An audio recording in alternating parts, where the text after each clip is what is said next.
Yo, what's up y'all? It's JD and James back with another quick video. In today's video, we're gonna be talking about how do you get started with calisthenics. I know there's a lot of people out there who consume calisthenics content and they actually haven't gone out to the park or haven't gone to the gym and actually started their calisthenics journey in the physical form. You've already started on that mental form. You've been taking notes. You've been seeing some of the movements. You've been seeing, the physiques that it can actually give you. But you kind of are still in that place where you're like, where do I actually start? I see people doing muscle ups. I see people doing handstands. I see people doing all these amazing things, building their bodies up, building their minds up. But how do I actually get started? And today we're going to actually talk about this. We're going to go over this. And for me, I will probably say the first step is to find some of the easier progressions and the easier movements and just play around with them and actually see if you can actually complete some of these movements.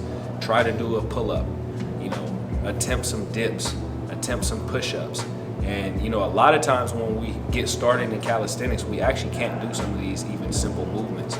So one of the ways that you might want to kind of assist yourself is by purchasing some resistance bands. And I actually recommend anybody who's starting out calisthenics to go purchase some resistance bands. And even for myself, who's been doing calisthenics for almost 5 years, I still use resistance bands for certain exercises. So, they're useful for novices, they're useful for intermediates, experts, whatever you want to call it, advanced people in calisthenics. One other thing that I would highly recommend is that you don't let your ego get too involved with it. Don't try to progress too fast. Focus on, completing things with the proper form, full range of motion, different things of that nature. Because a lot of times what we get caught up in with this ego stuff is it's kind of like ego lifting. Ego lifting is when people are trying to lift too heavy of a weight. But in calisthenics, it's not usually, there's no weight involved. So what ends up happening is the ego, I would say it's ego repping. We're trying to rep out too many reps. It's like if we want to brag about doing 20 pull-ups opposed to just doing 8 to 10 super clean pull-ups, which is actually better than 20, sloppy, not full range of motion pull-ups. Yeah, and I think, what draws a lot of people to calisthenics is the aesthetics of it. And that's both the movements are very aesthetic and then the physique you acquire is aesthetic. But when you think about what is calisthenics, at least to me, what calisthenics means to me is it's power to weight ratio mixed with balance. So to me, those are kind of the three components of calisthenics. You have strength, but then you also have to remain light because you are the weight. So if you want to be able to do, more complex movements, the heavier you are, it's going to make it more difficult. And then you have to combine that with balance. So it's kind of, to me, those are the three components of calisthenics. And when you start thinking about it from that frame of mind, it actually kind of simplifies what you need to do. So let's say you want to hit a muscle up. If you start breaking that down and you realize, okay, well, if I can hit, super high pull-ups, trying to get my chest to bar, you probably aren't going to be able to start off hitting chest to bar pull-ups. But at that top, give it that extra squeeze. So that's that strength component.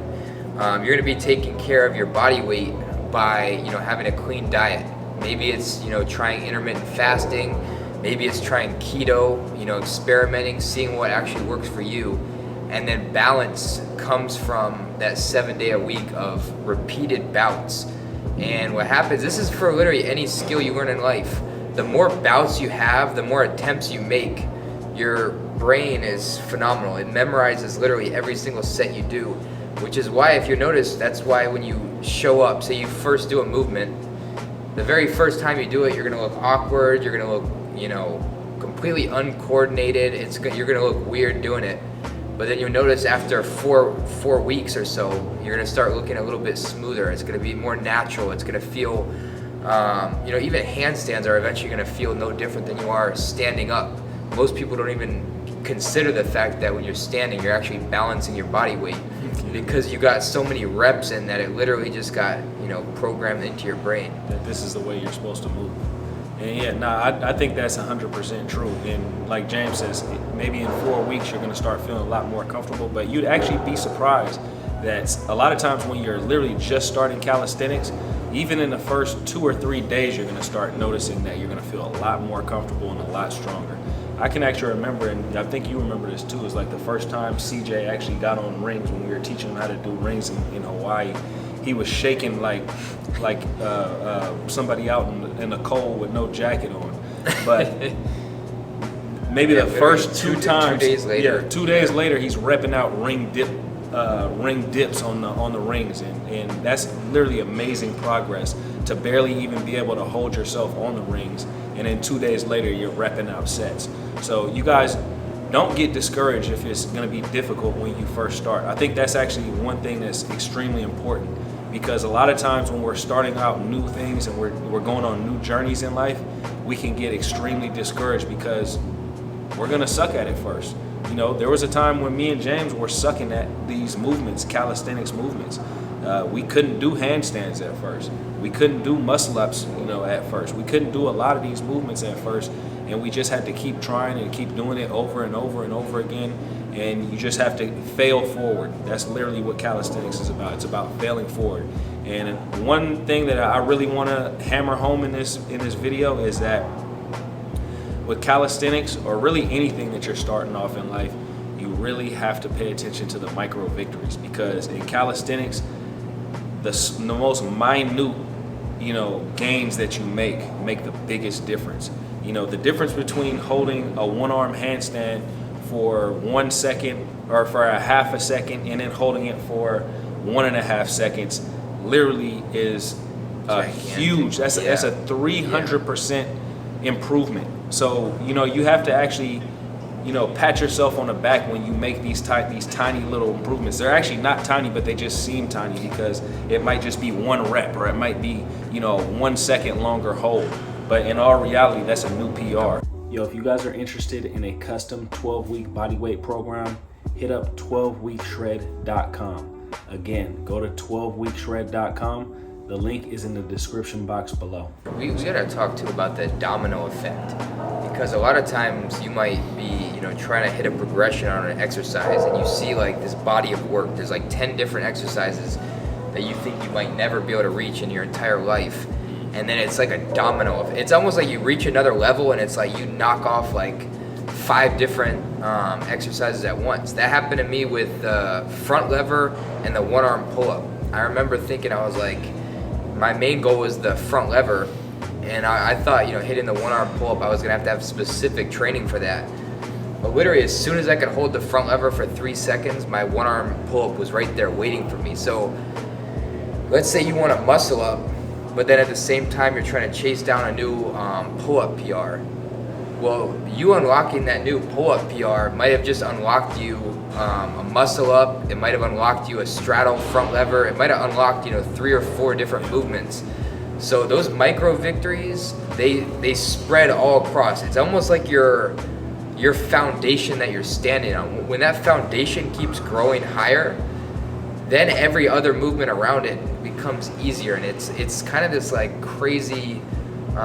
There's almost like this certain point. I don't know how to describe it, where you hit a certain power to weight ratio, and you unlock like multiple batches. Yeah, I kind of had the same thing that happened to me recently, actually, when I first was able to hit the Tiger Bend handstand push-up. I first hit the Tiger Bend. It was something that I've been wanting to do for a while. I never really even trained it too much, but then I started training and started focusing on it and just breaking down the movement. That's another thing that's good about calisthenics as well. When you almost have to do kind of like a film study. Break down each movement into like micro movements. Like the Tiger Bend handstand. First you start off in the handstand, then you get down on your elbows, and then you transition, and then you get back up. So that's a very complex movement. But for myself, the way that I actually learned how to do the movement and kind of taught it to myself is that I actually was breaking it down and putting myself in those situations. But what ended up happening from learning that Tiger Bend handstand, it actually helped me unlock the 90-degree handstand push-up as well, because I was never able to do that before I did the Tiger Bend. But then I realized that in the Tiger Bend, you're using a lot of that lower back, back core strength to actually get yourself back up, which is a lot of the same thing that you use when you're doing that 90-degree handstand push-up. And you're gonna find these like these synchronicities in 100%. a lot of different aspects of calisthenics. So just kind of go with the flow with your calisthenics journey. Another thing I would say is that when it comes down to skills, let's just say, for instance, you've already been doing calisthenics for maybe, I don't know, 6 months. You built up a decent amount of strength. If you're starting your calisthenics skills journey, what I would recommend is don't spread yourself too thin. Don't work on like 5 different skills at once. Work on 2 skills max when you're first starting off, because you're literally not going to have enough energy in the week to actually master these skills in a good amount of time. It's going to take you way longer to learn how to do, handstand push-ups and, I don't know, back lever or whatever skill that you want to master if you're trying to learn like 3 other skills at the same time. 1,000%. And I think one of the traps a lot of people fall into is like these little rabbit holes. We love doing handstands and handstand push-ups, but realistically, that's one of the worst ways as a beginner. If you actually want to build up shoulder strength or chest strength, that's one of the worst ways to do it. So it is easy to get kind of pigeonholed and get obsessed with one movement that might not actually be the best for your overall growth as a whole. So don't get pigeonholed in, like, for example, let's say doing the spin on the bar where you want to do the pull-up bar 360. It's a very cool movement, but realistically what's happening is you're focusing on this one skill that really isn't very transferable to other skills. So you're going to unlock a very small amount and you're not going to actually be realizing your potential. But if you focus on the fundamentals or the more boring movements like rows and pull-ups, dips, and you keep focusing on those fundamentals, you're going to realize like all these little fun, cute tricks that, get a lot of views or like look very cool actually are pretty easy. You might not even have to train them. You might just be able to like attempt it one time and already have it unlocked because you build up your foundation. So don't get sucked into pigeonholes. Like the bulk of your workout, I mean, it's the same as diet, like we were talking about with diet. Like that 80%, you have to make sure that the lion's share of your workout is conducive to overall growth. And then if you want to, for the extra 20%, do some, fun little movements and spend time on that, then go for it. But don't get pigeonholed into, trying to kick up into, 50 different handstands and then, end up cutting your workout short without even getting a set of push-ups in if you're just now getting started. Yeah, so, and that's another thing is like, I know a lot of people are excited about learning moves like the handstand and stuff like that, but I would actually recommend that you actually work on that push strength more before you actually start doing handstands, because I know James can attest to this too. When you first get started out doing handstands, kicking up into a handstand is actually not very easy. Even for me and James, as long as we've been doing handstands, I think for me at least, I don't know about James, but just recently on the ground, kicking up into a handstand on the ground just started getting easy for me. Pressing into a handstand for me, I can pretty much do it 100% of the time. But kicking up into and pressing up into a handstand requires more strength, but you also can use balance more. It's easier to balance when you have that. But when you're kicking up, you're actually not actually working on your strength. It's literally almost all balance. I mean, you're going to engage your core, of course, but these are little things that you kind of need to take along the way and like really hammer home on the fundamentals. And what are the fundamentals? I would say that they're pull-ups, push-ups, dips, and squats for the lower body. So work on the fundamentals. Make sure that you're doing everything full range of motion. If you can, lock out. Also, core tight on everything. Keep the core tight on everything, because it's extremely important to have a good core when it comes down to calisthenics, because your core is literally involved in every single movement. But anyways, guys, if you guys have any more questions about how you can start your calisthenics journey, hit us up in the comment section. Also, if you guys are interested in a beginner program, hit up my website. That's travelsthenics.com. I have an 8-week course for absolute beginners. And this is for people who can't do pull-ups, who need to use assistance bands, who can't do dips, they need to use assistance bands. And if you do have a little bit of a natural strength background, or you've already participated in sports, you can do my 12-week program, which is called the Bodyweight Movement Guide. That pretty much is step-by-step how I started calisthenics. It pretty much is my journey laid out into a blueprint that I'm actually, putting out there for you guys. So hit up my website. You could also book a free consultation with me. If you guys enjoyed the content, please give this video a like. Also, if you guys, are new to the channel, subscribe to the channel. We'd appreciate that. We're building a community here of like-minded individuals who are trying to grow on a mental, physical, and spiritual level. Hope everybody's having a great day out there. We'll holler at you guys later. Peace.